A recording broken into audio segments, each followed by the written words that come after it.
Bonjour Emmanuel Grégoire. Bonjour. Bonjour. Député socialiste aujourd'hui, vous avez longtemps été le premier adjoint d'Anne Hidalgo à la mairie de Paris. Et aujourd'hui, votre ambition, c'est de vous asseoir dans le fauteuil de la maire en 2026. Oui, j'ai décidé d'être candidat pour être maire de Paris. Je veux être maire de Paris parce que j'aime passionnément cette ville. C'est mon engagement de cœur et de vie depuis plus de 25 ans, notamment aux côtés de Bertrand Delanoë et de Anne Hidalgo. Et je sais ce que je peux apporter aux Parisiennes et aux Parisiens. C'est d'abord être le maire de la réconciliation, en s'occupant du quotidien, vraiment obsessionnellement. Ensuite, je veux pouvoir poursuivre les grandes transformations de la ville pour préparer les défis et puis lutter contre les inégalités. Et enfin, je veux réconcilier les Parisiens, apaiser cette ville. Je suis prêt. Réconciliation, ça veut dire que aujourd'hui, il y a une rupture dans Paris ? D'abord, c'est une rupture qu'on observe sur le plan mondial. On voit bien que la société, c'est pas le cas qu'en France, quand vous regardez les élections américaines, c'est flagrant. Le monde est traversé par une conflictualité qui me paraît dangereuse pour l'avenir. Et chacun à sa place doit essayer de contribuer à remettre du dialogue, de la discussion. Ce climat de confrontation est, je le crois, pas bon pour la démocratie, pas bon pour l'organisation du débat et pas bon pour l'avenir. Et à Paris, on l'observe, quand vous êtes le témoin au quotidien de la façon dont ça fonctionne, il y a des fractures. Il y a des fractures entre Parisiens, il y a des fractures entre Paris et la petite couronne, des fractures entre les cyclistes et les automobilistes. Bref, tout ça, ça éclaire quelque chose, c'est que ce climat de confrontation, on est aussi là pour y répondre et je souhaite y répondre. Chacun doit agir à sa place. Je l'ai dit au début de l'interview, vous êtes député. Vous êtes député depuis 4 mois. Oui. C'est pas important pour vous ? Si, c'est très important. Et d'ailleurs, les conditions historiques très particulières dans lesquelles ça s'est organisé, c'est-à-dire une menace que le Rassemblement national arrive en responsabilité, une dissolution que personne n'avait prévue, pas même les plus proches du président de la République, a imposé à chacun de prendre ses responsabilités et d'aller là où il est utile. Et j'ai voulu m'engager dans cette bataille contre le Rassemblement national parce que la lutte contre le racisme, la lutte contre l'antisémitisme, c'est le cœur de mon engagement, le cœur des raisons pour lesquelles, quand j'étais jeune, je me suis engagé en politique et je n'ai pas voulu être à l'écart de ce combat. Et donc, ça veut dire que votre combat, il dure 4 mois, en fait ? Non, il ne dure pas 4 mois. Je suis député et c'est peu de dire que j'y consacre du temps. On y reviendra sans doute. Ce sont des centaines d'heures de séances pour essayer de travailler dans un climat, d'ailleurs, qui n'est pas propice au respect de la démocratie parlementaire. Et donc, je vais poursuivre mon engagement là-dessus, mais personne n'ignore que Paris est la passion de ma vie et que d'ailleurs dans les sujets que je porte comme député, ils sont très liés aux enjeux parisiens. C'est l'école publique, c'est la question de la culture, de l'éducation, du logement. Et donc je continuerai comme député et j'espère avoir la confiance des Parisiennes et des Parisiens. Emmanuel Grégoire, est-ce que vous avez prévenu Anne Hidalgo de votre décision, la décision que vous nous annoncez ce matin ? Oui, je l'ai prévenue. Comment a-t-elle réagi ?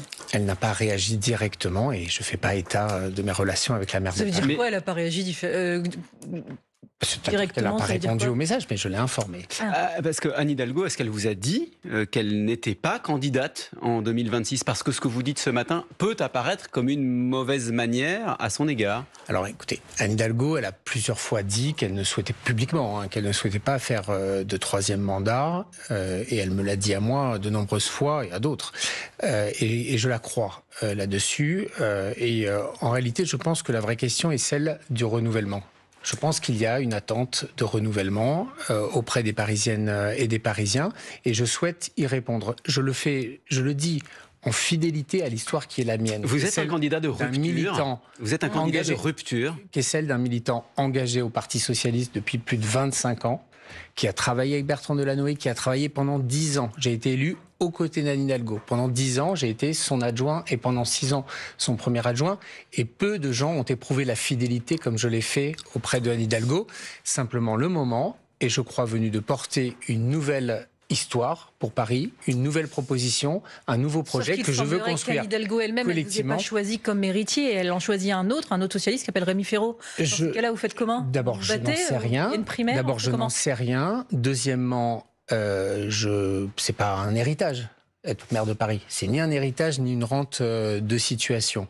Et ce que je sais, c'est que mon engagement personnel, il s'inscrit dans une famille politique, les socialistes notamment parisiens, et que je soumettrai ma candidature à leur choix. et je respecterai leur verdict. Ce donc sont les c'est important. militants. Vous êtes candidat à une primaire. Alors, ça s'appelle pas comme ça, mais c'est un dispositif interne qui donne de la légitimité. La légitimité des élus, elle procède d'abord des collectifs militants qui les portent avant de se présenter au suffrage des électeurs. Ma légitimité à moi, elle a toujours été inscrite au Parti socialiste, et donc j'attendrai le verdict des militants socialistes. Et j'espère avoir leur soutien, et je le pense sincèrement. Emmanuel Grégoire, je vous repose la question parce que tout à l'heure, vous avez commencé en décrivant le climat de confrontation et vous avez évoqué un certain nombre de sujets qui sont portés par Anne Hidalgo. Vous avez parlé des pistes cyclables, des relations avec les communes avoisinantes, la banlieue. Est-ce que vous êtes en rupture avec cette manière de faire de la politique portée par Anne Hidalgo? La réponse est non, je ne suis pas en rupture avec ce que nous avons fait. Ce que nous avons fait collectivement à Paris, simplement j'y apporterai ma patte, mon expérience et aussi ce que je crois être bon pour faire fonctionner cette ville et réconcilier les Parisiens. Donc ce n'est pas une rupture qu'être soi-même. Et donc je suis différent et j'entends porter un projet qui soit nouveau, inspiré par de nouveaux thèmes, inspiré par la conquête de nouveaux droits. Et je vais m'y atteler sans jamais critiquer ce que je considère être aussi mon aventure aux côtés d'Anne Hidalgo. On va rentrer dans un instant sur le fond des sujets, sur ce que vous allez proposer et ce qui a été fait jusqu'à maintenant à Paris avec Anne Hidalgo. Mais d'abord, sur l'équipe que vous envisagez à la mairie de Paris, est-ce que vous envisagez être le candidat de toute la gauche ? C'est-à-dire des écologistes, des insoumis Alors, d'abord, il y a une majorité municipale dont je suis très fier, que je connais très bien et avec lequel j'ai eu un immense honneur et plaisir à travailler. Ce sont évidemment les communistes, les écologistes et des sympathisants et militants engagés à gauche sans être forcément dans des partis. Et je souhaite poursuivre cela parce que je suis un candidat de gauche, je veux être un candidat de gauche et de rassemblement de la gauche. En revanche, je ne souhaite pas que cette alliance aille jusqu'à Jean-Luc Mélenchon et ses amis, pour deux raisons. D'abord parce que il y a eu conflit de valeurs très important avec Jean-Luc Mélenchon et il me semble insurmontable. Et deuxièmement, parce qu'ils se déclarent eux-mêmes dans l'opposition municipale. Et donc ce sont deux conditions suffisantes pour ne pas envisager de travailler avec eux. C'est sur quelle valeur ? Le conflit de valeurs, il est très clairement lié, je le dis, aux attentats terroristes du 7 octobre et à des paroles que je considère inapropos pour certaines, inacceptables pour d'autres, d'un certain nombre de responsables politiques de la France insoumise. Je m'en suis démarqué publiquement déjà à de très nombreuses reprises et je ne changerai pas d'avis de circonstances concernant le scrutin municipal. C'est possible de gagner Paris sans LFI, sachant qu'Aymeric Caron, par exemple, ou Sophia Chikirou ont été élus dès le premier tour des législatives dans leur circonscription? Ils l'ont été dans des circonstances, je le rappelle, particulières, qui sont celles qui sont issues de la dissolution et dans lesquelles le rassemblement de la gauche et dans la clarification d'un certain nombre de points, y compris que je viens d'évoquer à l'occasion du NFP, dont l'obsession première était d'empêcher le Rassemblement national d'arriver en responsabilité. Ce n'est pas du tout pareil pour les scrutins municipaux, ce n'est pas du tout pareil pour les élections locales. Il y a de très nombreuses villes dans lesquelles la France insoumise n'est pas, avec la gauche rassemblée, l'assume. Et d'ailleurs, je crois avoir lu que Jean-Luc Mélenchon l'avait dit lui-même comme cela. Et donc cela me va très bien. Je sais qu'il y aura sans doute des candidats LFI. Force à nous de convaincre les Parisiens que si on veut que Paris reste à gauche, c'est le rassemblement que nous incarnerons collectivement qui le permettra. Avec une particularité, parce que le communiste, par exemple, Yann Brossat, dit qu'il y pense aussi, lui aussi, à la mairie de Paris. Ça sent déjà la dispersion ? Non, c'est normal. Paris, c'est la plus belle ville du monde. C'est un mandat extraordinaire qui suscite des appétits et des ambitions. Ça me paraît normal. Mais vous allez quand même l'appeler pour lui dire non. Je l'ai déjà appelé. L'inverse m'inquiéterait. Vous l'avez dit quoi, du coup ? Je vais vous dire, quand on veut être maire de Paris, il ne faut avoir peur ni des ambitions des autres, ni des confrontations. Le seul sujet, c'est de faire en sorte que ces moments de débat, y compris internes à la gauche, qu'ils soient à l'intérieur du Parti socialiste ou avec les partenaires, ils se fassent dans l'intelligence collective et au service du rassemblement ensuite qui est indispensable. On verra celui qui est le mieux placé ou celle qui est la mieux placée pour l'incarner. Comprenez que j'aspire à l'être, mais on fait ça très sereinement avec une boussole c'est celui de ne jamais fragiliser sa famille, de ne jamais fracturer sa famille et de réunir les conditions du rassemblement. Et je ne doute pas que la gauche y parviendra. Et si c'était Gabriel Attal, parce que son nom a été testé hier par nos confrères du Parisien dans un sondage et il arrive en tête. Alors, c'est pas un sondage d'intention de vote, c'est un sondage de notoriété. Et si je dois reconnaître que Gabriel Attal est plus connu que moi pour le moment, j'en conviens bien aisément. Après, Gabriel Attal, il a été Premier ministre d'un gouvernement qui a mené une politique de droite. Et donc, je n'ai pas à m'immiscer dans le choix que fera la droite pour son candidat. Je le respecte, mais ce que je veux dire, c'est que de toute façon, quel que soit le casting du camp d'en face, ce sera celui d'une droite conservatrice qui menace les classes populaires et les classes moyennes. Et je veux convaincre les Parisiens que si on veut garder la singularité de Paris, sa mixité sociale, son dynamisme économique, culturel, eh bien, il faut faire confiance à la gauche, quel que soit le candidat qui sera proposé par la droite. Est-ce que vous assumez tout le bilan, notamment les 9 milliards d'euros de dettes à ce jour de la ville de Paris? Oui, je les assume pleinement. Je les assume pleinement parce que la ville de Paris est très bien gérée. La ville de Paris n'a aucun problème de soutenabilité. C'est parce que c'est Rachida Dati. Mais évidemment, Rachida Dati. C'est d'ailleurs qu'au cas, j'ai lu effectivement une expression écrite de Rachida Dati qui donne des leçons à la ville de Paris quand elle est elle-même ministre d'un gouvernement qui sait 6,1% de déficit public, qui a augmenté la dette de plus de 1000 milliards en quelques années. C'est vraiment, je me garderai de conseils quand on a un bilan soi-même si peu flatteur. La réalité, c'est que la ville de Paris, en partie à cause de l'État, et les collectivités générales, pas la ville de Paris, pardon d'utiliser ça quand même comme argument, mais il est essentiel. C'est pas la ville de Paris qui se plaint, ce sont toutes les collectivités. L'Association des maires de France, l'Association des départements de France. La ville de Paris, elle a investi massivement dans la transition écologique, dans la production de logements, dans les services publics, et je crois que les Parisiennes et les Parisiens le savent, dans l'aménagement de l'espace public. C'est au service de la préparation de grandes transitions, c'est au service de la qualité des services publics de proximité au quotidien.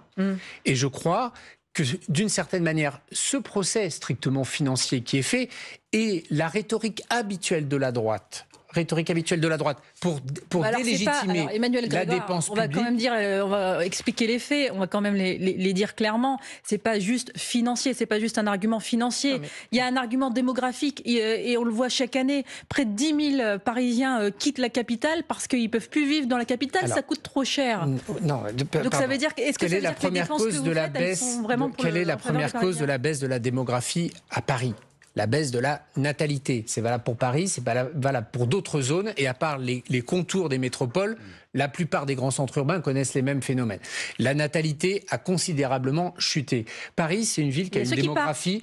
Paris, c'est une démographie qui a une histoire complexe. C'est une ville qui a compté jusqu'à 3 millions d'habitants, qui était retombée à 1,9 million d'habitants à la fin des années 90, qui est remontée notamment sous l'action de la gauche et de Bertrand Delanoë et d'Anne Hidalgo à plus de 2,2 millions. Et là, qui connaît une baisse qui est liée à plusieurs sujets. Et à l'intérieur de ce sujet, il y en a un, parce que c'est le deuxième facteur essentiel de la baisse de la population, c'est la contraction du nombre de logements.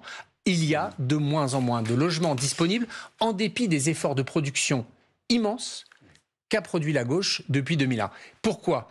Pour un phénomène qui est bien documenté, bien connu désormais, sur lequel nous menons une lutte acharnée. À Paris, et moi aujourd'hui, dans mon rôle de parlementaire, c'est l'explosion de ce qu'on appelle les logements vacants, le développement des résidences secondaires, le développement des meublés touristiques. Ce n'est pas normal de tolérer qu'il y ait des mouvements de spéculation, qu'il y ait d'une certaine manière des comportements prédateurs dont la conséquence est de réduire le nombre de logements disponibles. Eh bien précisément, c'est un dossier qu'on va ouvrir juste après le fil info. Il est 8h46, vous restez avec nous Emmanuel Grégoire. On vous retrouve après le rappel des titres, Maureen Sugnard.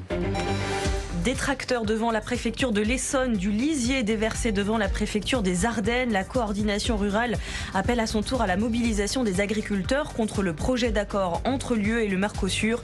La France n'est pas isolée, des pays la rejoignent dans son opposition à l'accord, promet Emmanuel Macron.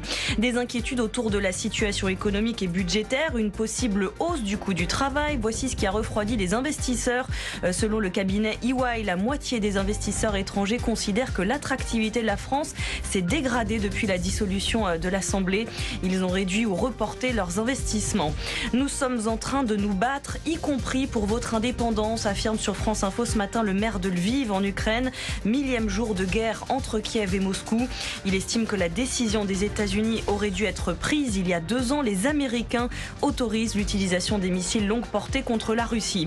De la prison ferme pour 45 militants pro-démocratie à Hong Kong. Ils sont accusés d'atteinte à la sécurité nationale.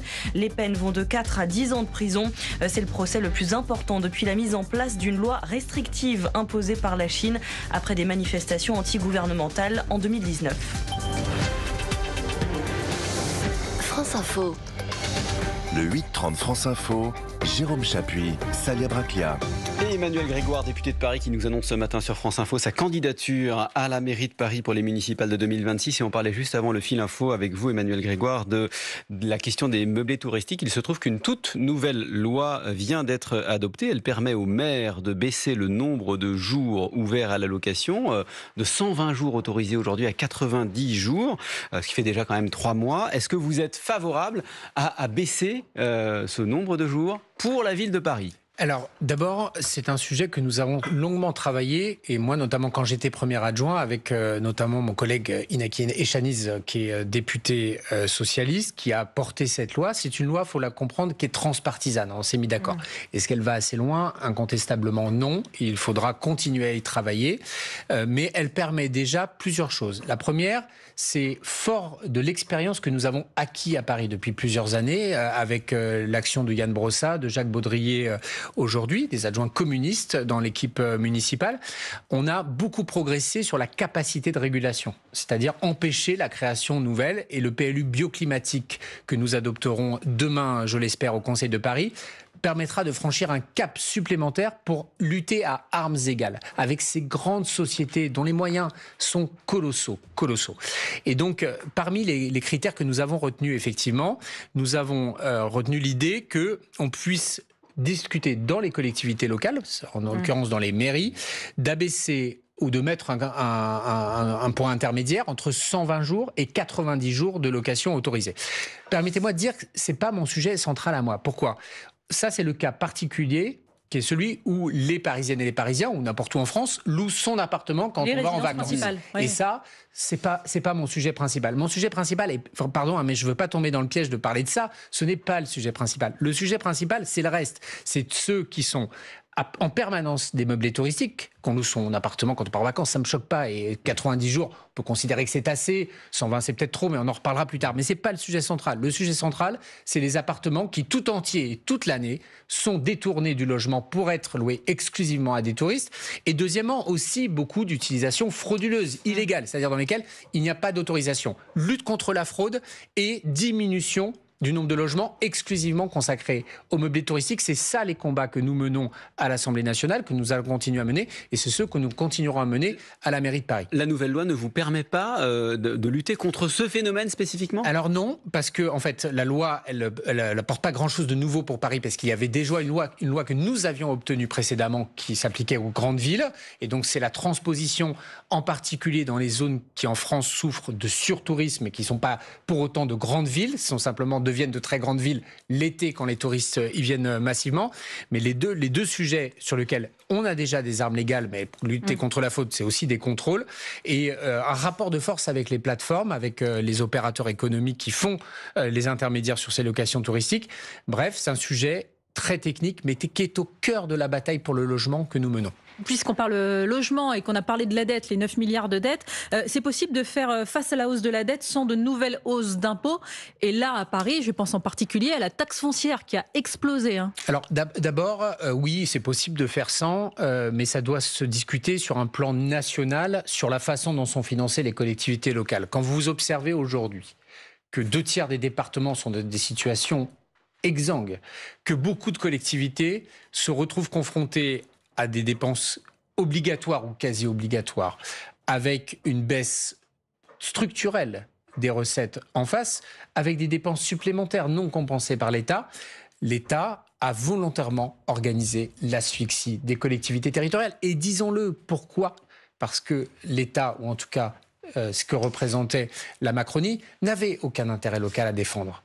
aucun intérêt local à la réforme. Donc ils ont fait vraiment une double injustice. La Là, première, Michel Barnier vous demande aux collectivités territoriales, dans le cadre du nouveau budget, C'est 5 milliards qui vont être apportés à 2 Enfin, milliards. pardon, finalement. excusez-moi. Non, 2 milliards. le gouvernement, c'est 5. Pardon. Le Sur le papier gouvernement, aujourd'hui, mais ça va c'est être transformé en 2. Oui, d'accord, mais le gouvernement, c'est 5, Ouais. et c'est précisément sous la bronca des collectivités territoriales et de l'Assemblée nationale et du Sénat, et en particulier Gérard Larcher. C'est lui qui a sorti, c'est Gérard Larcher qui a sorti le chiffre 2 milliards. de 2 milliards. C'est pas le Premier ministre.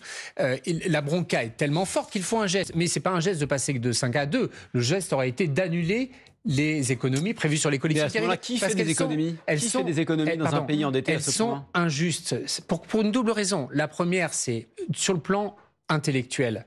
C'est vouloir faire croire que les problèmes budgétaires de la France sont liés aux problèmes budgétaires des collectivités territoriales. C'est faux. Si l'État était aussi bien géré que les collectivités territoriales, il n'y aurait aucun problème, y compris pour financer la transition écologique, préparer l'avenir, investir dans l'innovation, dans l'enseignement supérieur, dans le capital humain, qui est quand même l'un des parents pauvres de la préparation de l'avenir qui se présente devant nous.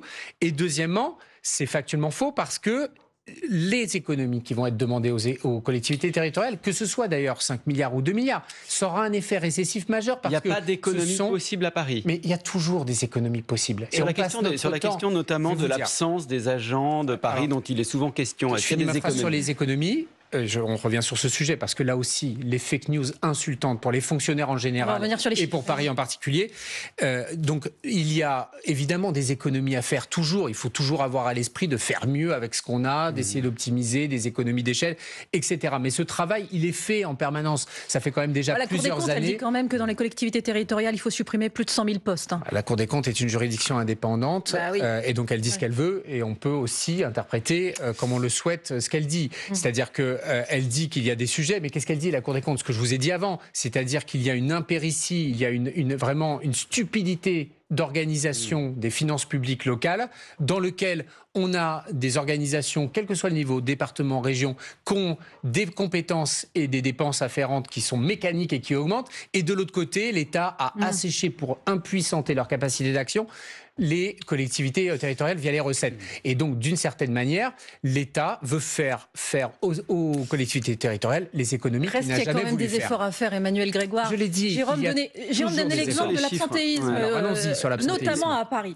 Parce que la volonté du gouvernement, c'est d'aligner le régime des fonctionnaires sur celui des salariés du privé en matière de carence d'absence au travail. À ce sujet, à la mairie de Paris, la situation elle est assez étonnante. Faut le dire. En moyenne, les agents étaient absents 40 jours l'année dernière. C'est... Au service de gestion des ressources humaines particulièrement, qui compte donc 400 agents, 135 c'est- sont absents par jour. Madame, si avec tout le respect, ce sujet a été débunké par des confrères à vous depuis 3 semaines. C'est un mensonge. Alors, prenez- donnez-moi les vrais Je vais chiffres. vous donner le vrai chiffre. Le Oui. chiffre en question, qu'est-ce qu'on appelle le service de gestion RH. Qu'est-ce que c'est le gestion RH? C'est une position administrative de suspension, précisément pour les agents qui sont malades.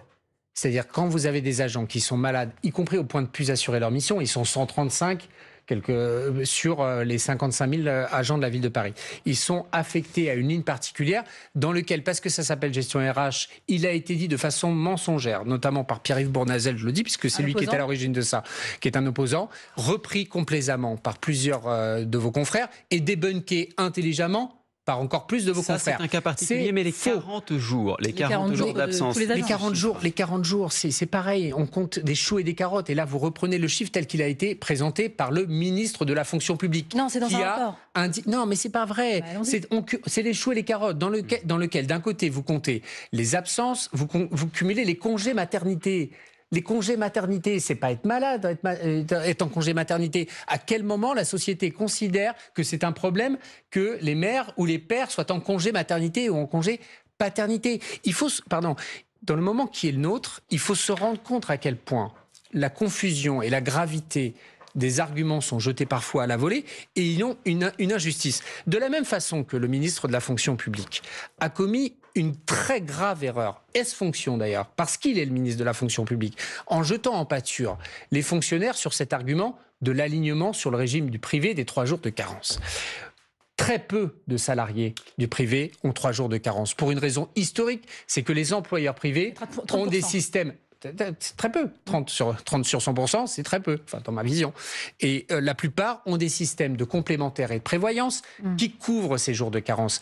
Et peu importe le nombre de jours de carence pour les fonctionnaires, si il y avait des systèmes de complémentaires prévoyance organisés par les collectivités. Mais c'est jeter l'opprobre sur les fonctionnaires publics en leur disant « Ah bah vous êtes beaucoup plus absents ». Par ailleurs, on compare tout et n'importe quoi.